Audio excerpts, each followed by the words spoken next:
నమస్కారం. నా పేరు డాక్టర్ నరేష్ అండి. Consultant physician rush hospital. ఈరోజు మనం సాధారణంగా వేసవిలో చూసేటువంటి వడదెబ్బ గురించి మాట్లాడుకుందాం. ఈ వడదెబ్బ యొక్క లక్షణాలు, నివారణ మార్గాలు, ఎటువంటి జాగ్రత్తలు తీసుకోవాలి ఈరోజు మనం మాట్లాడుకుందాం. సాధారణంగా వడదెబ్బ అనేది చిన్నపిల్లల్లోనూ, వృద్ధుల్లోనూ, ఎక్కువగా ఎండలో తిరిగే వాళ్ళకి వస్తూ ఉంటుంది. దీని యొక్క లక్షణాలు ఎలా ఉంటాయంటే, శరీరంలో ఎక్కువగా చెమట వెళ్ళడం వల్ల, చెమటతో పాటు సోడియం, పొటాషియం లాంటి లవణాలు ఎక్కువగా వెళ్ళిపోవడం వల్ల కాళ్ళ నొప్పులు, తలనొప్పి, పెదాలు వెండిపోవడము, నాలుక వెండిపోవడం లాంటి లక్షణాలు కనిపిస్తూ ఉంటాయి.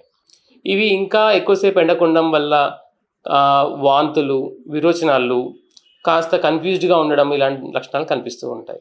ఇలాంటి లక్షణాలు కనిపించిన వెంటనే ఆ మనిషిని కాస్త చల్లని ప్రదేశంలోకి తీసుకెళ్ళడం, బట్టలు కాస్త బదులుగా చేయడము, దాంతోపాటు నీళ్లు లేదా కొబ్బరి నీళ్ళు లేదంటే ఉప్పు కలిపిన మజ్జిగ లాంటి నీళ్లు ఇస్తూ ఉండాలి.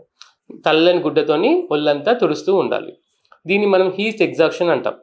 ఇలా చేసిన తర్వాత 15-20 నిమిషాల్లో సాధారణంగా అందరూ నార్మల్ అయిపోతూ ఉంటారు. ఇలా చేసిన తర్వాత కూడా బాడీ టెంపరేచర్ 104, 105 తగ్గకపోవడము, విపరీతంగా కాళ్ళ నొప్పులు ఉండడము, బాడీ మొత్తం స్కిన్ అంతా డ్రై అయిపోవడము, బీపీ డౌన్ అయిపోవడం లాంటి లక్షణాలు, లేదా స్పృహ తప్పి పడిపోవడం లాంటిది కనిపిస్తే వీటిని వడదెబ్బ అంటారు. ఇలాంటి వడదెబ్బ లాంటివి కనిపించిన వెంటనే మన దగ్గర ఉన్న హాస్పిటల్కి పేషెంట్ని తీసుకెళ్ళడం అనేది ఇంపార్టెంట్.